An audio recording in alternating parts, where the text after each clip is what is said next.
Sienna's hands trembled as she gripped the phone behind the kitchen's steel counter, her heart hammering against her ribs. Through the small window in the swinging door, she could see Rafael Santoro sitting at his usual corner table, completely unaware that in exactly 7 minutes, the man pouring his wine, his most trusted lieutenant, would give the signal that would end his life. She had two choices: stay silent and keep her minimum wage job, or speak up and risk everything against the most dangerous family in New York. Her finger hovered over the call button. The sound of approaching footsteps made her freeze. Someone was coming to the kitchen. Her time had just run out. What would she do? And how had a simple waitress noticed what an entire crime family had missed?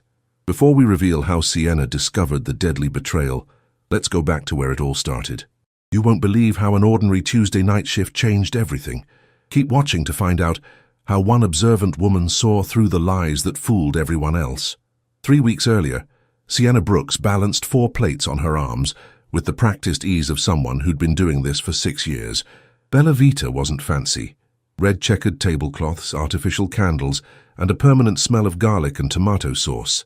But it paid her rent in the Bronx and kept food on the table for her grandmother. "Table 7 needs more bread," Marco the chef called out as she passed through the kitchen doors. "Got it."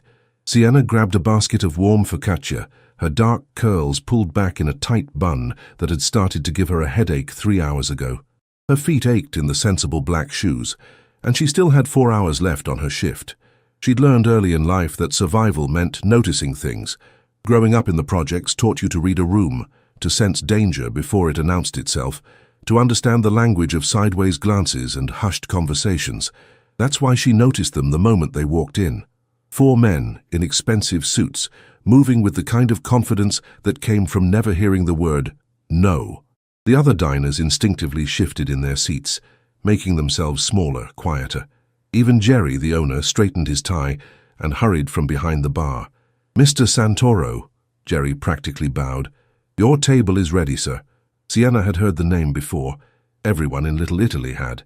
Rafael Santoro, the youngest head of the Santoro crime family in 3 generations, 36 years old and already more feared than his father had ever been. She kept her eyes down as she approached table 7 with the bread, but she couldn't help stealing a glance. He was taller than she expected, with dark hair swept back and a jawline sharp enough to cut glass. A small scar ran through his left eyebrow, and his eyes, deep brown, almost black, scanned the restaurant with the alertness of a predator. He wore his power like a second skin, comfortable and absolute. "Sienna," Jerry's sharp whisper made her jump. "You're serving, Mr. Santoro's table tonight." Her stomach dropped. "Me? But Angela usually—" Angela called in sick. "You're up." He thrust a notepad into her hands.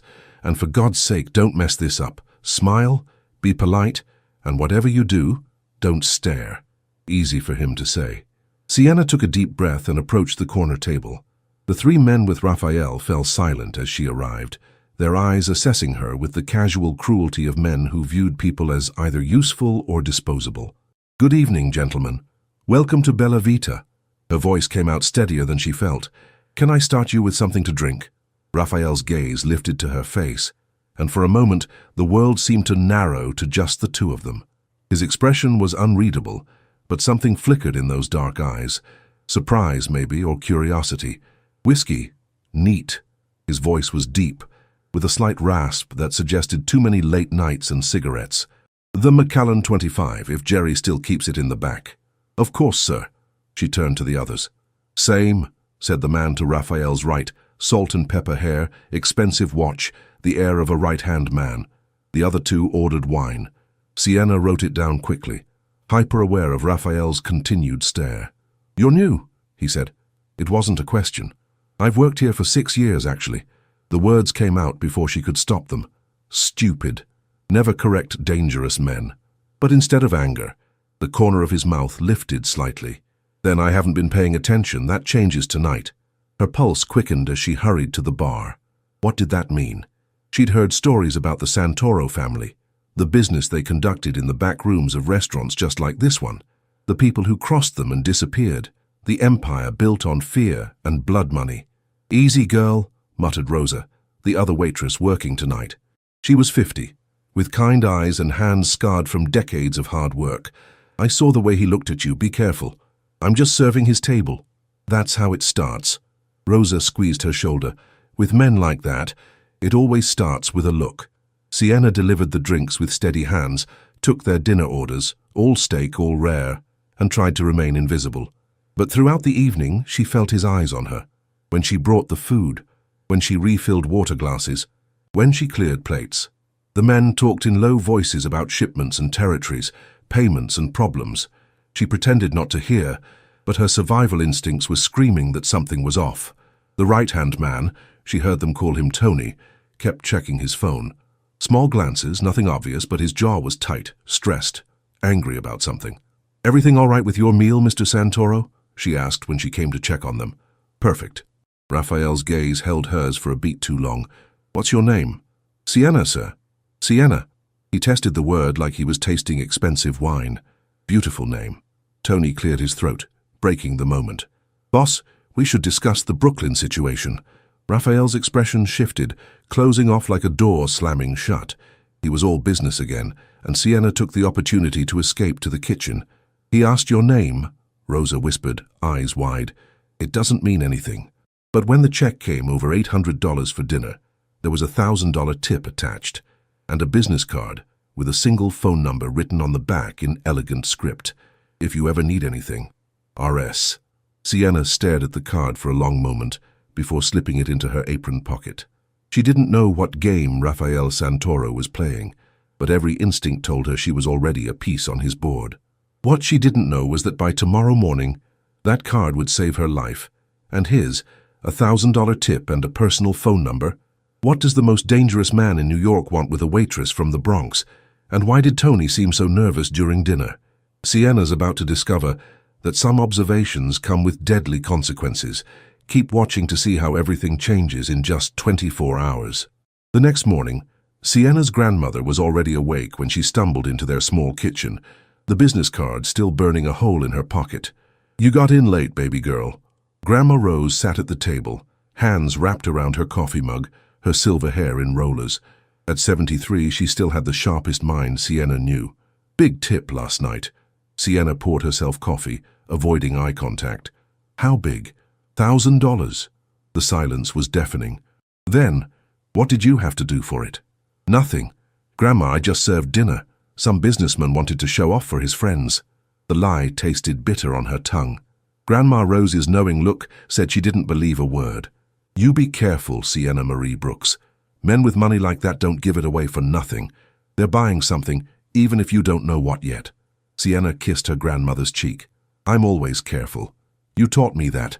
But as she rode the subway to her second job, cleaning offices in Manhattan, she couldn't stop thinking about Raphael Santoro's eyes, the way he'd looked at her like he was solving a puzzle, the casual power in every movement.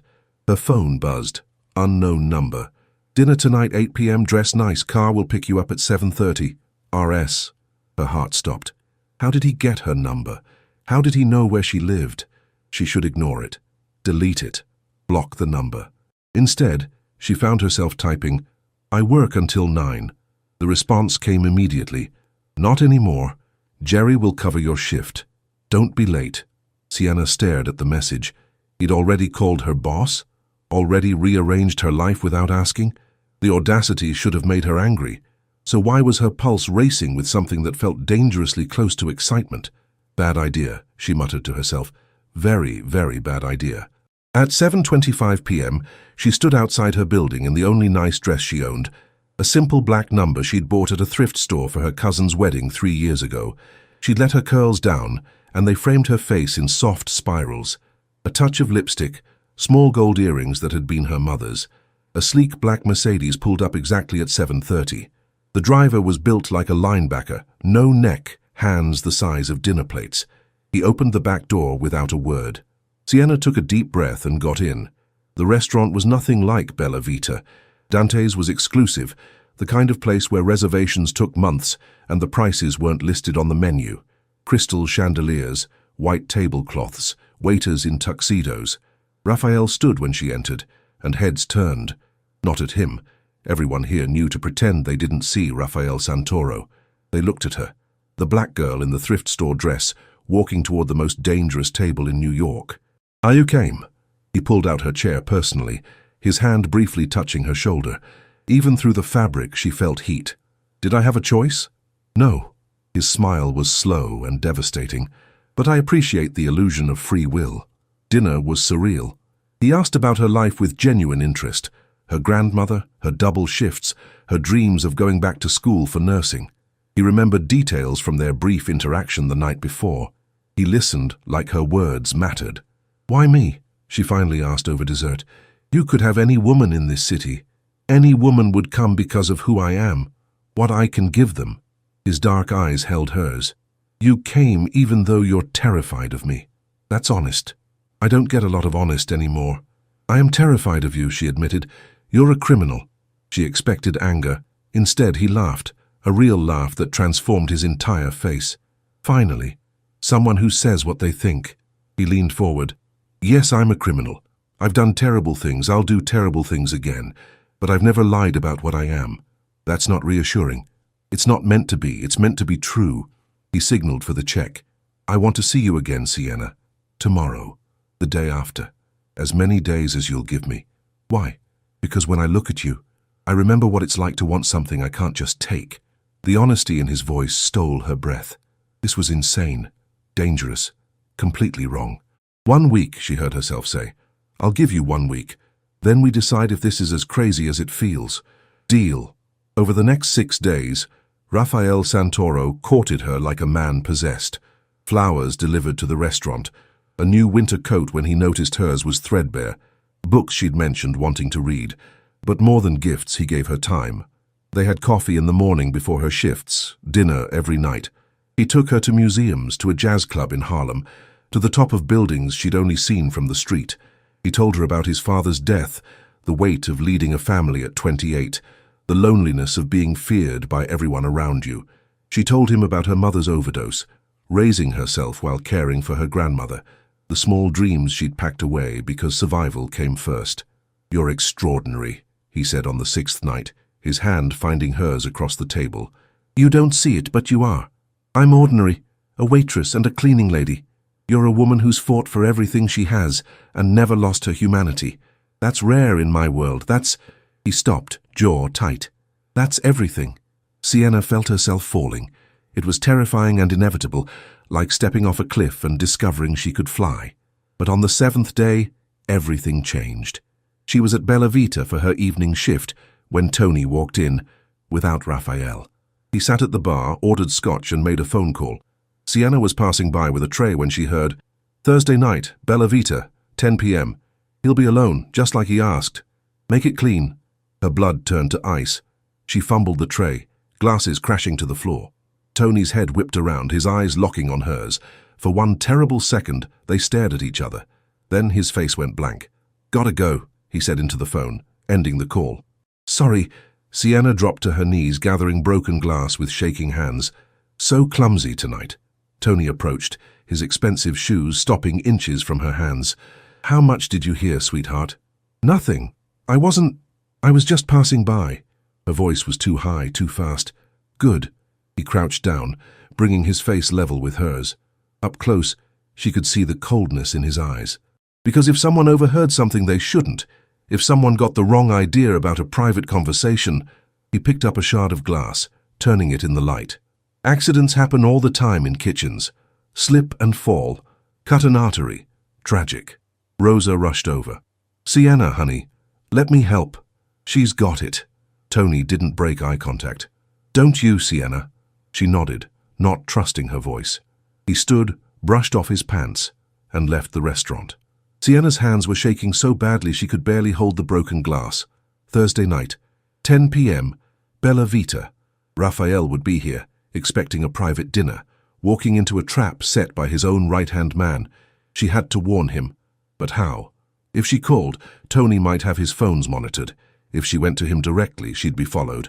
And if Tony suspected she knew, her life wouldn't be worth the breath it took to scream. Sienna just overheard a death sentence, and the man being betrayed is the one she's falling in love with. But how do you warn someone when the traitor is his most trusted lieutenant, and when reaching out might get you both killed? The clock is ticking, and Sienna has to make an impossible choice. Keep watching to see how she risks everything to save the man who's changed her life. Sienna couldn't sleep that night. She lay in her narrow bed, staring at the ceiling, her mind racing through scenarios. Every plan ended with her dead, Raphael dead, or both. By morning, she'd made her decision. She pulled out the business card Raphael had given her that first night. If you ever need anything, he'd written. She needed him to stay alive. At 6 a.m. she texted, "Need to see you. Alone. Urgent. Please." The response came in seconds. 1 hour. "I'll send a car." This time, the car took her to a building in Tribeca. The penthouse. When the elevator doors opened directly into his apartment, Raphael was waiting, dressed in dark slacks and an unbuttoned white shirt. Concern etched across his face. "What's wrong? Are you hurt? Did someone—" "I need you to listen to me." She grabbed his arms, feeling the solid muscle beneath her hands. "And I need you to believe me, even though it sounds impossible." He guided her to the couch, his hands gentle on her shoulders. "Talk to me." So she did. She told him everything.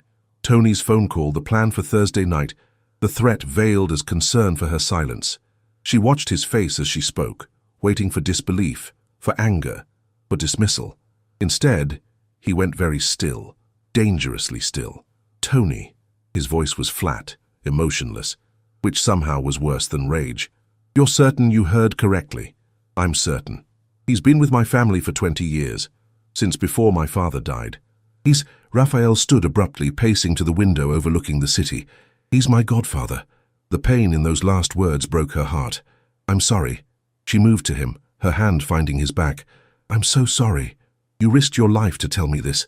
He turned to face her, his hands cupping her face with a tenderness that contrasted sharply with the fury in his eyes. "Do you understand what you've done? If he finds out you know, if anyone suspects, I couldn't let you walk into a trap." "Why?" The question was raw. "You barely know me. I'm a criminal, remember? The smart thing would be to stay silent, let nature take its course, maybe collect a reward from whoever wants me dead. Because—" She stopped, the truth catching in her throat. "Because why, Sienna?" "Because I love you." The words fell between them like a declaration and a confession. "I know it's insane. I know it's too fast. But I love you. And I couldn't. I can't." He kissed her. It was fierce and desperate, his hands tangling in her curls, her body pressed against the window. She kissed him back with all the fear and hope and impossible love churning inside her. When they finally broke apart, both breathing hard, he pressed his forehead to hers. "I've been waiting for you my entire life. I just didn't know it until I saw you carrying plates like they weighed nothing, moving through that restaurant like you owned it." His thumb traced her cheek. "You saved my life today. Now I'm going to spend the rest of mine making sure you never regret it. What are we going to do about Thursday?" A cold smile curved his lips, the smile of a predator who'd just spotted prey. "We're going to let Tony think his plan is working, and then we're going to have a conversation about loyalty and consequences. That's dangerous. Everything about us is dangerous, amore mio." He kissed her forehead. "But you noticed what an entire organization missed. You saw the truth when everyone else was blind. That makes you the most dangerous person in my world. I'm just a waitress." "No." His voice was certain. "You're so much more than that. You always have been." The next 2 days were torture. Sienna worked her shifts at Bella Vita, pretending everything was normal while Tony watched her with calculating eyes. Raphael continued his business as usual, giving no indication that he knew about the betrayal. But behind the scenes, he was moving pieces on a chessboard only he could see. Wednesday night he showed up at her apartment. Grandma Rose took one look at him standing in the doorway, tall, dangerous, clearly wealthy, and crossed her arms. "You the one who's got my grandbaby all twisted up?" "Yes, ma'am." Raphael met her gaze steadily. "And I'm the one who's going to keep her safe. I give you my word." "Your word?" Grandma Rose snorted. "I know who you are, Mr. Santoro. I've lived in this city long enough to hear the stories. Then you know I keep my promises, the good ones and the bad ones." He pulled an envelope from his jacket. "This is the deed to a house in Westchester, 3 bedrooms paid in full, and a trust fund that'll cover any medical expenses you might need. It's yours, no strings. I don't want your blood money. It's not for you. It's for Sienna." Raphael's voice softened. "She's been taking care of you her whole life. Let me take care of her." "Both of you?" Grandma Rose studied him for a long moment. Then slowly she nodded. You hurt her, and I don't care how many men you have. I'll find a way to make you sorry. If I hurt her, I'll hand you the knife myself." After Grandma Rose went to bed, Raphael and Sienna sat on the worn couch, his arm around her shoulders. "Tomorrow night," she whispered. "I'm terrified. I won't let anything happen to you. I have men positioned around the restaurant. You'll be safe. It's not me I'm worried about." He tilted her chin up, his dark eyes intense. "I've survived this long by being smarter and more ruthless than everyone who's tried to kill me. Tony made a mistake. He underestimated you, and he underestimated how much you mean to me." His lips brushed hers softly. "Trust me, I do. Then tomorrow, we end this, and we start our life together. No more hiding, no more fear." Thursday night arrived too quickly. Sienna's shift at Bella Vita felt surreal. Every sound too loud, every shadow a threat. Raphael was scheduled to arrive at 10 p.m. for a private business dinner that Tony had arranged. At 9:45, Tony arrived with two men Sienna didn't recognize. They sat at a table near the kitchen, ordered drinks, and waited. At 9:55, the restaurant lights flickered off. Emergency lighting kicked in, bathing everything in an eerie red glow. Jerry's voice came over the speaker system. "Ladies and gentlemen, we're experiencing technical difficulties. Please remain calm." The front door opened. Raphael walked in, alone, as Tony had requested. He looked relaxed, hands in his pockets, completely unaware of the danger. Tony stood, a gun appearing in his hand. "I'm sorry, Raphael. Business is business." That's when the other doors burst open.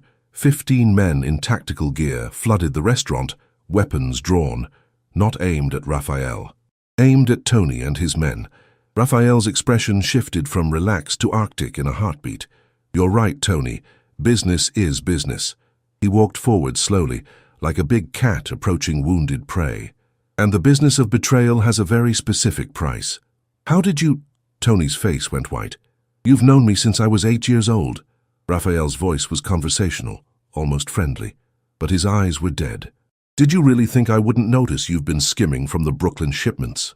Making side deals with the Russians? Planning to sell me out and take over? Who told you?" Tony's desperate gaze swept the restaurant, landing on Sienna behind the bar. "Her? You're trusting some waitress over me? That waitress has more loyalty in her little finger than you've had in 20 years. Raphael stopped in front of Tony. "She risked everything to warn me. While you who I called family sold me for what? Money, power? You're weak, Raphael, just like your father. Sentimental. She's made you soft." Tony spat the words. "You'll be dead within a year. Maybe. But you won't be alive to see it." The gunshot was thunderous in the enclosed space. Tony dropped, a bloom of red spreading across his chest. Raphael turned to the two men with Tony. "You have two choices. Swear loyalty to me right now, or join him." They were on their knees in seconds, pledging their allegiance. Raphael's gaze found Sienna across the restaurant. The coldness melted from his eyes, replaced by something that looked almost like relief. He crossed to her, his men discreetly removing Tony's body. "It's over," he said softly, pulling her into his arms despite the blood on his hands. "You're safe now." She should have been horrified, traumatized, disgusted. Instead, she held him tighter. "Are you okay?" He laughed, sharp and painful. "You just watched me kill a man and you're asking if I'm okay? He was going to kill you." He was. Raphael pulled back, studying her face like he was seeing her for the first time. "And you stopped him.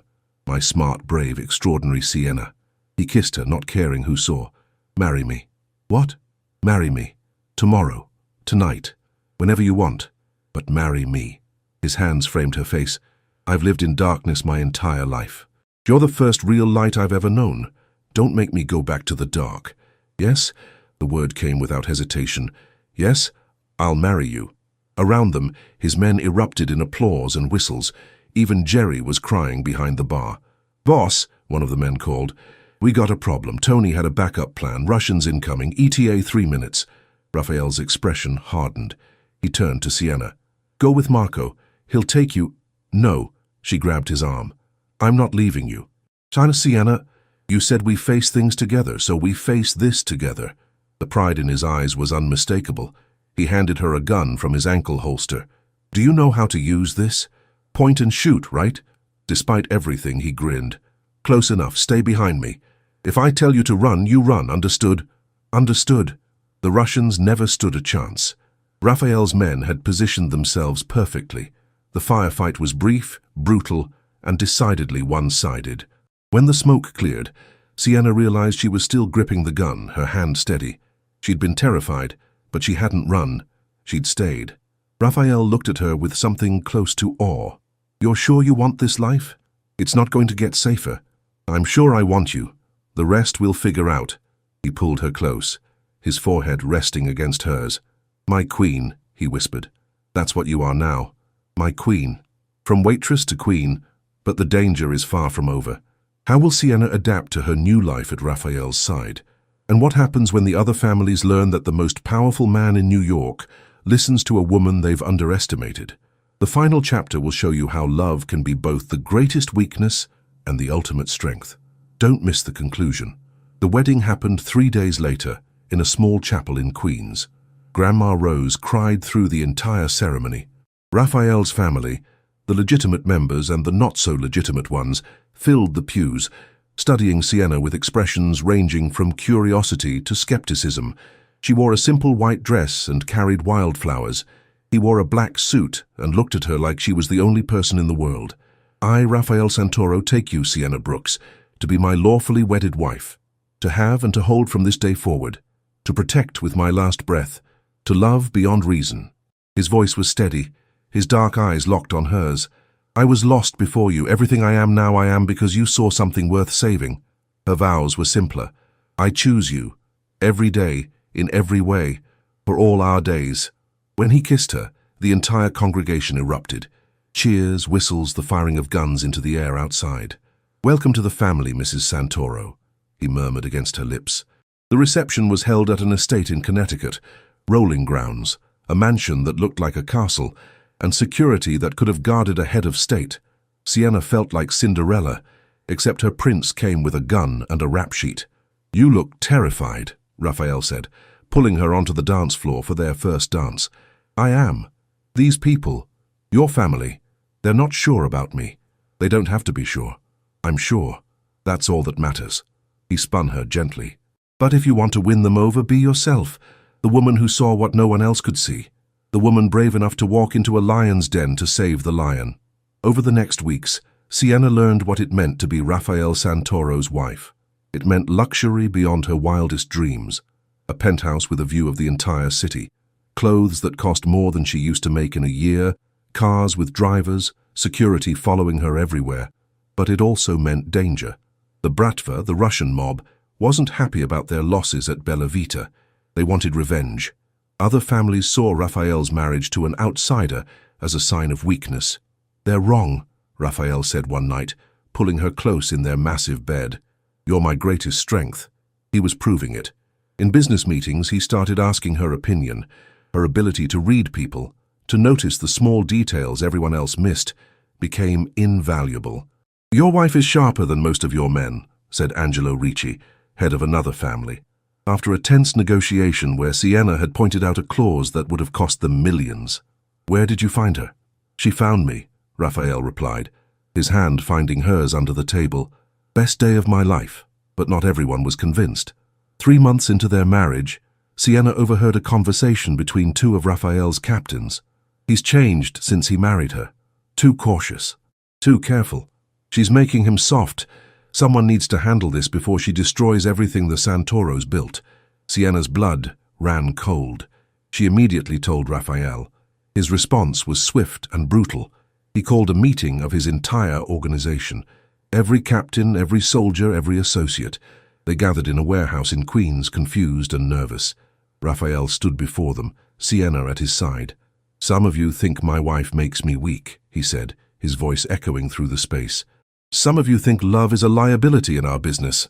The 2 captains who'd spoken went pale. "Let me tell you what my wife is." Raphael's hand wrapped around Sienna's. "She's the reason I'm standing here today. While all of you, trained, experienced, loyal men, missed Tony's betrayal, she saw it. She risked her life to save mine." He pulled out a folder, tossing it to the captains. "Since she became part of this family, we've increased profits by 30%. We've avoided 3 costly mistakes. We've expanded into territories that were closed to us before." Raphael's gaze swept the room. My wife isn't my weakness.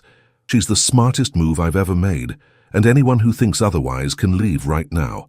I don't need men who can't recognize value when it's standing in front of them. Silence. Then, one by one, every man in the room knelt. Mrs. Santoro, said the oldest captain, a man named Sal, who'd been with Raphael's father. We pledge our loyalty to you. We were wrong to doubt. Sienna felt tears prick her eyes. Raphael squeezed her hand gently. That night, back in their penthouse, he pulled her onto the balcony overlooking the city lights. I have something for you. He handed her a small velvet box. Inside was a key, old, ornate, beautiful. What's this? A key to my father's office, the real one, where we keep the legitimate business records, the plans for expanding into legal enterprises. His arms wrapped around her from behind. I want you to run it with me, not as my wife standing in the shadows, as my true partner, my equal. Raphael, I never finished college. I don't have an MBA or... You have something better. You have instinct, intelligence, the ability to see what others miss. He turned her to face him. My father built this empire on violence and fear. I want to transform it, make it legitimate. Leave something for our children that won't require them to carry guns and watch their backs. Children? Her breath caught. Is that something you'd want? With me? For the first time since she'd met him, he looked uncertain, vulnerable. Yes. She kissed him softly. I want everything with you. 6 months later, Sienna sat in what had been Raphael's father's office, now hers too, reviewing contracts for a legitimate real estate development. She wore a designer suit, her natural curls styled elegantly, and commanded respect from men who'd once dismissed her as just a waitress. Raphael walked in, pressing a kiss to her temple. How's my brilliant wife? Your brilliant wife just secured the Manhattan project. We're officially legitimate developers now.